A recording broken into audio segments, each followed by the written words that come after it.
Halo, Sobat Indonesia Bergerak TV. Saat ini saya berada di salah satu tempat dan saya bersama kawan saya di sini. Dia seorang guru, ya praktisi pendidikan juga. Udah lama dia ngajar. Ya, kalau dilihat dari lamanya dia ngajar sih memiliki jam terbang ya, yang lumayan ya. Di sekolahan juga ya. Udah berkali-kali ya, terus malah melintang jadi sekolah. Dan saat ini lebih fokus ya di bimbel ya akhirnya, ya, karena sudah mendapatkan amanah yang lebih ya. Oke, kita ngobrol-ngobrol aja seputar pendidikan. Boleh. Kira-kira apa nih yang mau ditanyakan? Ya silakan. Oke guys, jadi memang kita harus jaga jaga jarak ya, social distancing. Haruslah ini. Pakai masker. Jaga jarak, pakai masker. Ya kalau perlu ya cuci tangan dulu lah. Saya pakai hand sanitizer dulu. Ya. Oke, kita tahu waktu pertama kali Indonesia itu masuk COVID-19 dulu, memang kita langsung dihadapkan pada skema pembelajaran yang sangat cepat berubah gitu. Tadinya tatap muka langsung, kita dapat emosi dengan anak-anak secara langsung ya. Jadi tahu scriptnya juga langsung, tapi sekarang waktu itu tuh bulan Maret ya, pertengahan Maret ya kalau nggak salah ya, pertengahan Maret.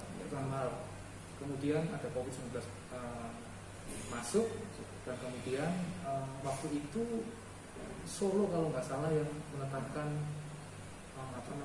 lockdown ya. Kemudian DKI Jakarta baru. Akhirnya sekolah-sekolah juga berimbas, pembelajaran jarak jauh.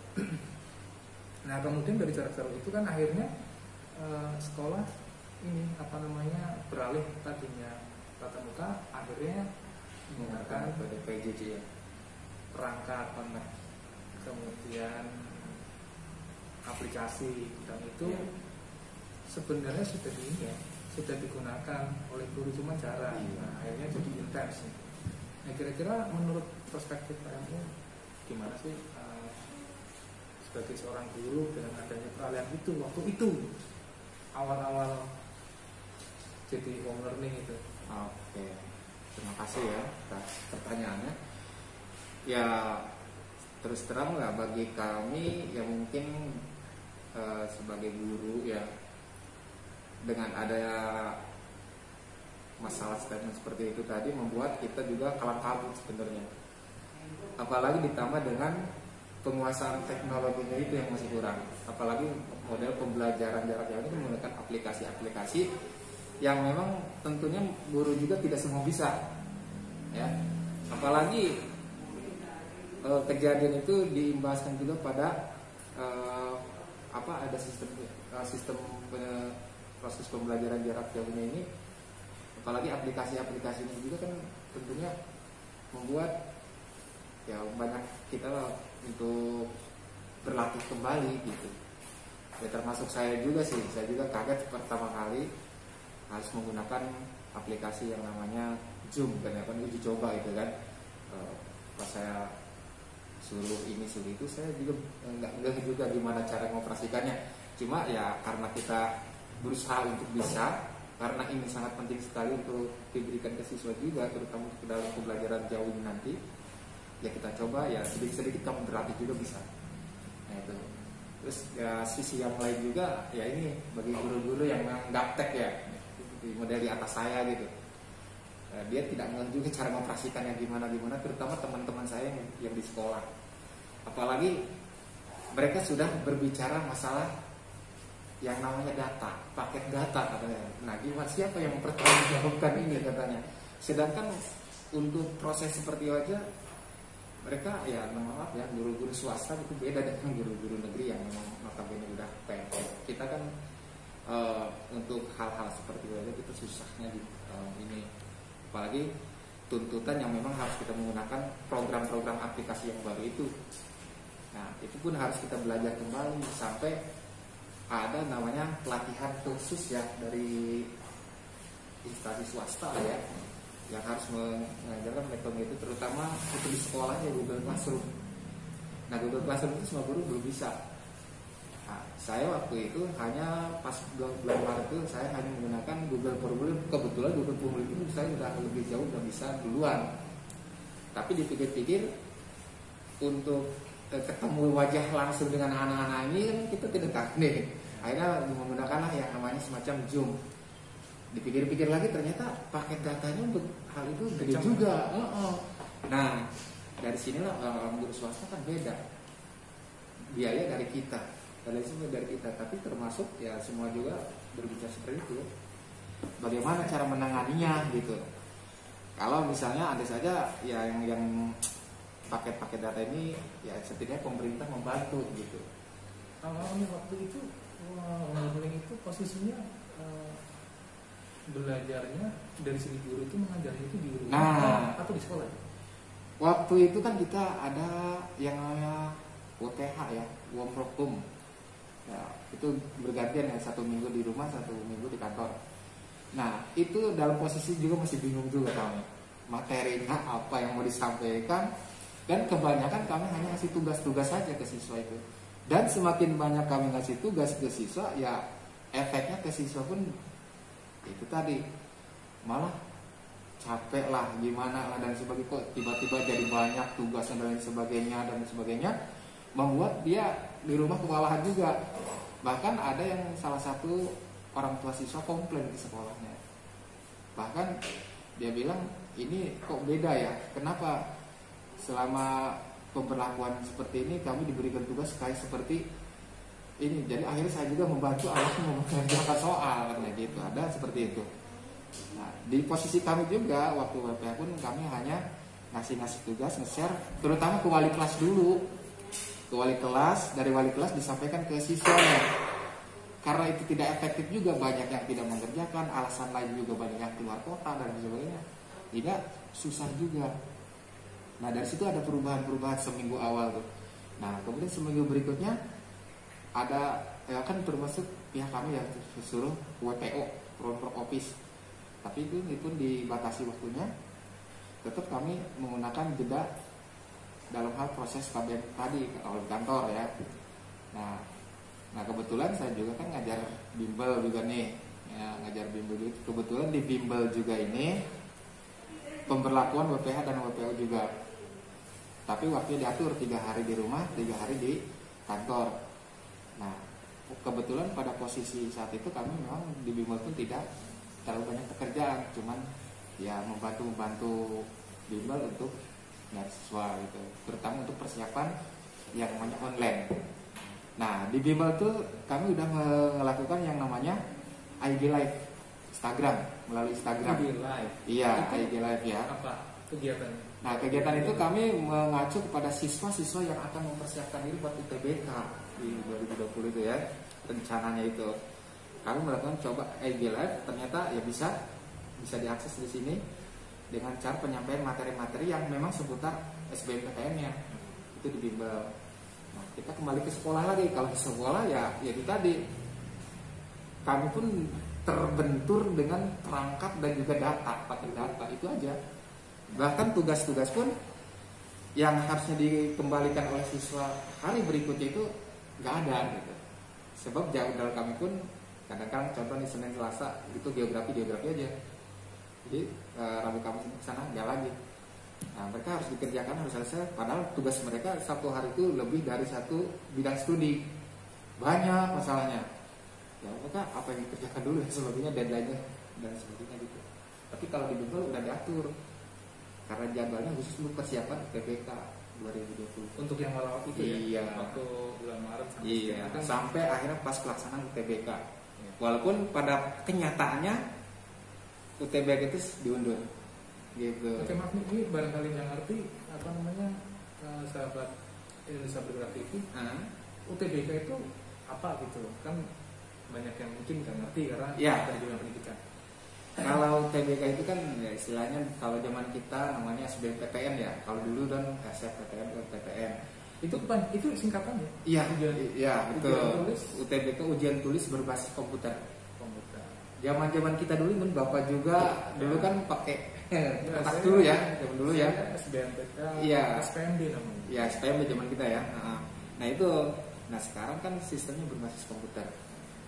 Jadi informasi yang kemarin itu kita himpun, kami pun di ini melaksanakan UTBK itu dengan 2 basis. Pertama kan TPS, yang kedua TPA-nya. Ternyata ada pengumuman dari LPPNT itu sebagai lembaga resminya bahwa ujian tahun ini hanya TPS saja. Nah itu ya secara otomatis yang sosum atau side-tag-nya pun akhirnya kami sudah mempersiapkan untuk menggolkan anak-anak kami. Dengan kejadian seperti ini karena masa COVID ini akhirnya hanya TPS saja. Jadi tes potensi skolastik aja yang dilakukan itu ya. Dengan tentunya dengan ketentuan dan peraturan yang sudah didesain oleh mereka. Gitu. Salah satunya dari pembungkutan nilai hingga sampai ke bidang studinya pun sudah mereka desain lah. Jadi hanya tidak salah hanya 5 kemarin yang di TPS kan itu pada akhirnya. Itu info yang terakhir diterima. Gitu. Nah, sebenarnya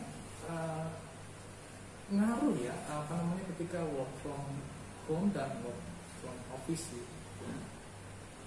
Lebih fokus ketika kita ke kantor ya, karena di rumah kadang kan ada saja hal-hal yang berkaitan dengan keluarga yang memang sebenarnya ini area kerja gitu, tapi karena seliwar-seliwar dan sebagainya banyak memang seharusnya menggunakan ruangan khusus kalau di rumah. Cuman karena kondisi rumah begitu ya, akhirnya ya, ngaruh kan ya? Iya. Terasa nggak? Sangat terasa. Ya. Jadi ketika kita kerja di kantor kan kita memang fokus kita juga belajar ke anak-anak. Ya model saya juga sih begitu. Coba pada dasarnya kalau kita WPH itu ketika kita menyampaikan tugas ke siswa melalui ya kadang-kadang kan saya udah berkeluarga gitu kan, tanggung juga. Kadang-kadang anak sering gangguin dan sebagainya. Nah, itu makanya itu yang jadi permasalahan juga. Yang kedua listrik membengkak. Listrik juga ini. Makanya di samping kita ya honornya juga kita dipotong gara-gara ini. Kita tiba-tiba listrik juga membengkak dan sebagainya. Terus jaringan kenapa data ini kan siapa yang gagal kita udah melakukan hal ini kan? Nah itu. Yang sayangnya gini loh, yang sayang gini kan dengan adanya program seperti ini kan daerah-daerah kan belum siap sebenarnya. Apalagi tadi ada istilah PJJ ya, program pembelajaran jarak jauh. Kalau di kota Jakarta sih masih mending, di kota besar seperti Jakarta ini. Tapi kalau di daerah-daerah kan nggak bisa. Terkendalanya dari waktunya juga, listriknya juga kan tidak semua punya, paket datanya juga pun tidak punya. Ada punya mungkin nggak cukup buat itu gitu. Nah itulah sebenarnya PR yang harus diselesaikan sebenarnya. Benar sekali. Karena memang pada intinya pembelajaran online itu kan memang perangkat itu paling utama ya. Selain memang jaringan internet itu akses harus memang ada. Karena itu ini apa namanya utama pokoknya kan. Iya betul dalam hal pembelajaran jarak jauh. Kalau motor berarti kan motornya harus ada. Kalau nggak ada bensin nggak bisa. Iya sama juga ya. Ada jaringan internet nggak didukung dengan bagus, karena ya ketika pembelajaran online menggunakan Zoom nge-lag kan. Iya. Ya, jadi share screen darinya mungkin Pak MU menyampaikan materi melalui PowerPoint atau melalui apapun. Akhirnya umumnya saya menyampaikan materi itu dalam share screen ya.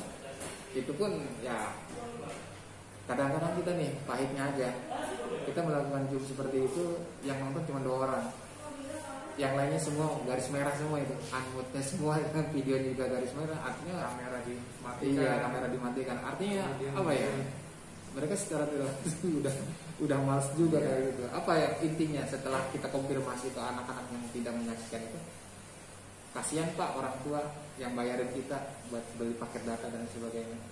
Nah itu keluhan mereka di situ semua. Nah ya dengar-dengar juga program ini bakal dipermanenkan katanya kata menterinya gitu ya informasinya. Tapi sejauh ini saya harapkan janganlah, ya mudah-mudahan COVID cepat berakhir juga gitu. Setidaknya mereka udah kangen loh dengan sekolah, ya kan? Kalau PJ ini tetap diperlakukan, selain itu ya tetap biasanya juga permasalahan istilahnya orang-orang yang ekonominya di bawah itu kan jadi kendala karena perangkat itu kan harus punya. Iya. Kalau HP itu kan paling nggak kalau misal nggak ada laptop kan HP. Itu. Kemudian untuk biar bisa jalan, yang menggunakan data internet kan. Betul sekali. Itu dia yang perlu diperhatikan oleh pemerintah kita. Kita jangan berpikir bahwa sampelnya Jakarta, miniatur Indonesia, tapi kita lihat ke daerah-daerah di samping kita deh, di Tangerang, Banten kan. Iya. Daerah saya itu juga kan kita berdampingan dengan mereka.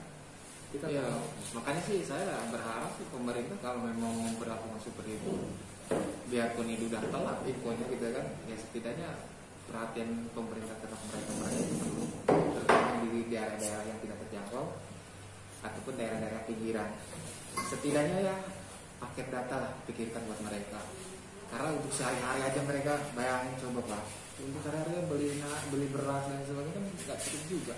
Mereka kan rata-rata bukan pekerja yang seperti orang-orang kayak pikirkan lah, mereka itu hanya petani kadang-kadang. Ya ada PNS atau guru juga di daerah kan ceritanya lain juga, mereka banyak pengeluhan dan lain sebagainya gitu. Itulah ya. Pokoknya hal yang sangat penting sekali dalam hal ini yaitu tadi 2 poin bagi saya. PJ itu bolehlah diberlakukan, tapi upayakan juga untuk bagaimana kita setidaknya untuk tatap muka. Diusahakan seperti itu. Kita lihat ke depan, jangan langsung kita biarin aja. Gara-gara COVID ini semua jadi lemah semua gitu. Yang menjadi permasalahannya adalah sekolah swasta loh. Kalau negeri masih mending kali ya. Kalau negeri saya maaf nih, yang di sekolah negeri. Sekolah swasta itu boro-boro kita. Datang aja kita udah syukur ke sekolah. Untuk melakukan proses pembelajaran jarak jauh ini, kita pun masih mikir-mikir juga. Terutama dalam hal penyediaan sarana internetnya ini kompleks ya. Iya, makanya swasta yang gue napin mungkin lain cerita. Memang benar kompleks. Kalau sekolah yang memang swasta biasa yang kembang kupis gitu ya istilahnya gimana, nah itu yang terasa gitu. Ini fenomena yang terjadi juga, orang tua juga ikut-ikutan stresnya begini kan. Biasanya orang tua menitipkan anaknya di sekolah dari pagi sampai siang kan udah percaya nih. Iya betul. Ya kan? Sekarang anak di rumah, ya kan psikologisnya akhirnya jadi bergejolak. Terus harus ngurusin juga nih anak rewel-rewel, kemudian di rumah harus diapain, gimana harus diawasin juga. Iya, jadi sekarang orang tua multi talenta lah. Jadi semua dilakukan orang tua gitu.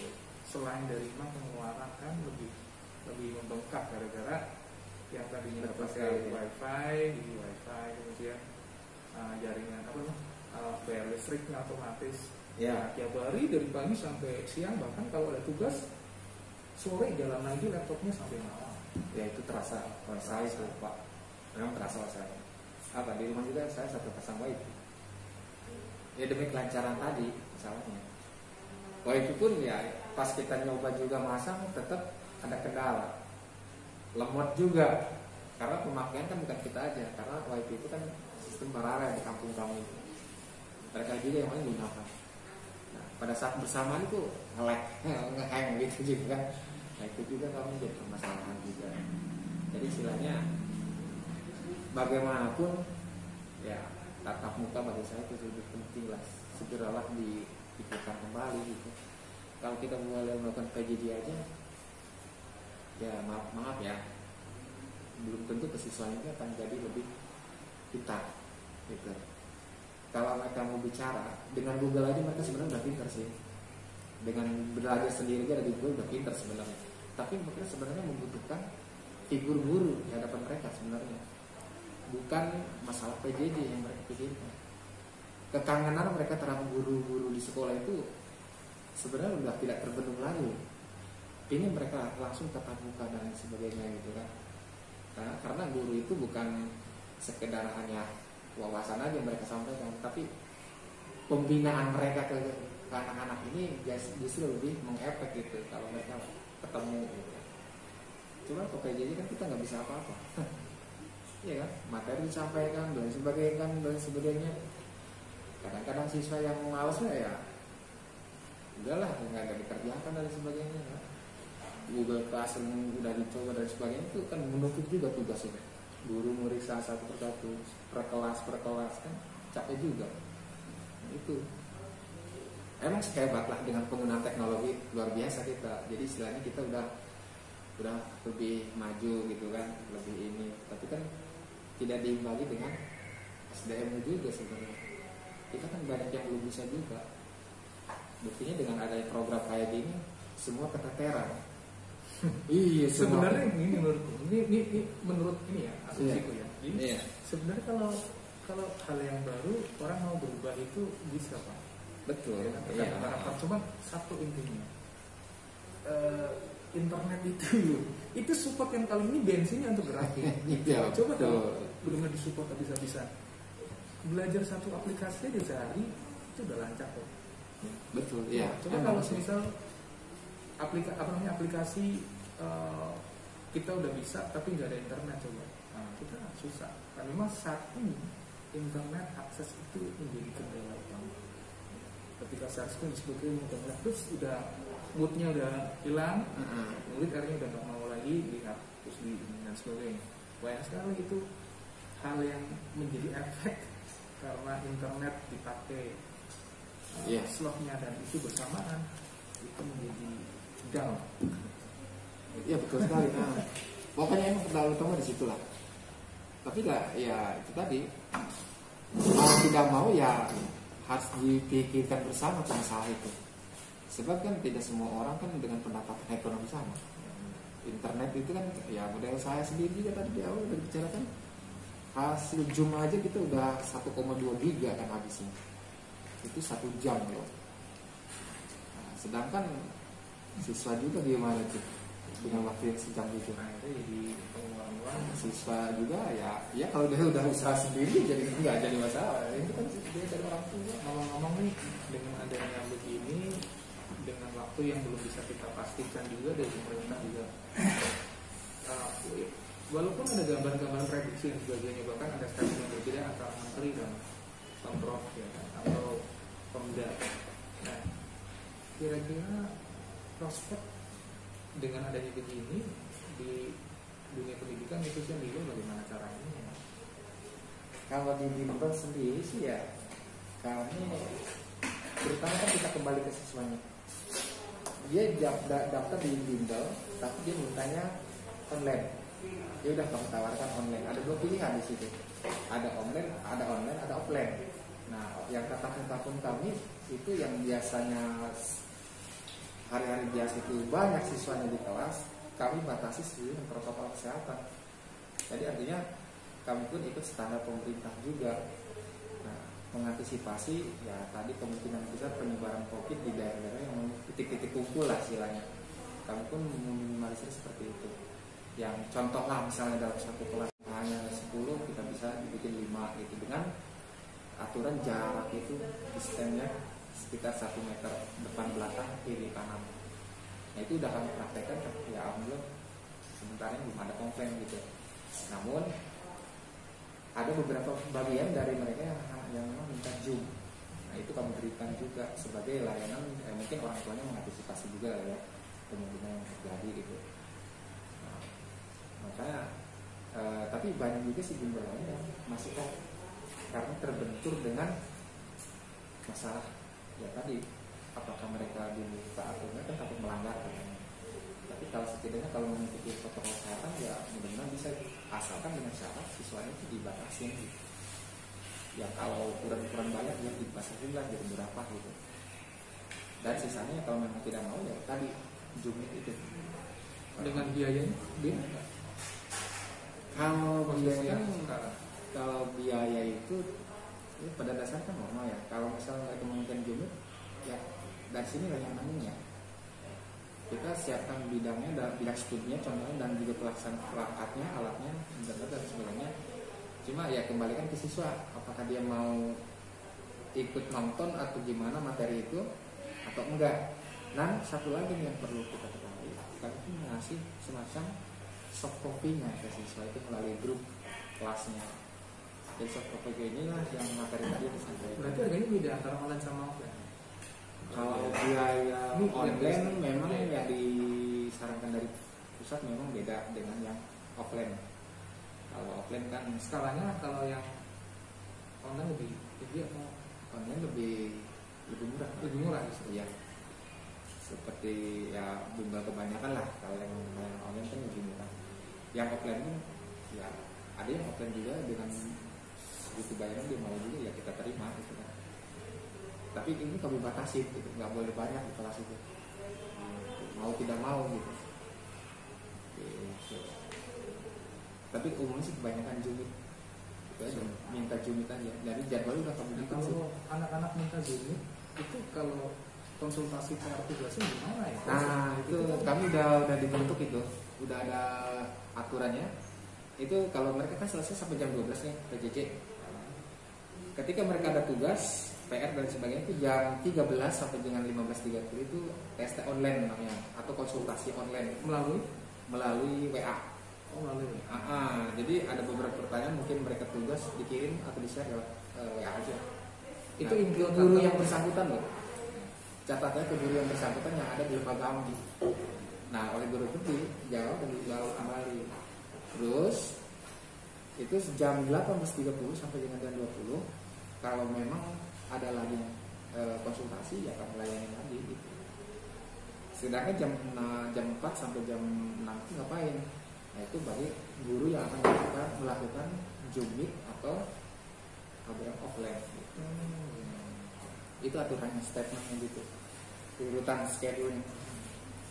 Ini berarti akhirnya ngaruhnya begini ya, karena beberapa ada yang online dan bukan yang ngelola dari cabang apa namanya Jakarta. Ini Jakarta 2 ya? Iya. Yang dulu Jakarta 3. Nah, otomatis akan berkurang ya jadwal apa? Iya, untuk jumit sendiri sih diatur waktunya. Diatur waktunya ke hari Jumat Sabtu. Karena dari Senin sampai Kamis itu adalah offline semua unit di sini. Jadi Jakarta 2 ini induknya ke Jakarta 3 untuk jumit. Secara otomatis ya contoh seperti gurunya misalnya bidang studi matematik di sini dengan sana beda berarti kan.